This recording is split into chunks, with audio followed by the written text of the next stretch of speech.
কোথায় গেল? কে তুমি? আমি একটা জিন।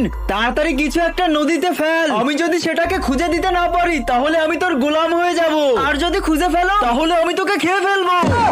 তাহলে আগে একে চান্স দেন, একে কিছু একটা ফেলাইতে বলেন। ফেলাইতে হবে নাকি? ফেলাইতে তো হবেই। আচ্ছা, আমার কাছে একটা সুই আছে, এটা আমি পানিতে ফেলাচ্ছি, তুমি এটাকেই খুঁজে দেখাও। বন্ধুরা, সবাই কিন্তু ইসলামিক ভিডিও দেখে, কিন্তু কেউই কিন্তু সেই ভিডিওতে লাইক সাবস্ক্রাইব করে না। আমি এটাই চাই, যারা যারা শুধুমাত্র ইসলামিক ভিডিও দেখতে ভালোবাসে তারাই শুধুমাত্র এই ভিডিওতে লাইক সাবস্ক্রাইব করবে। এই নে তোর সুই, আমি খুঁজে ফেলছি।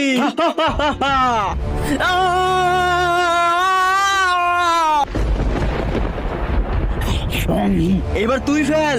আমি না,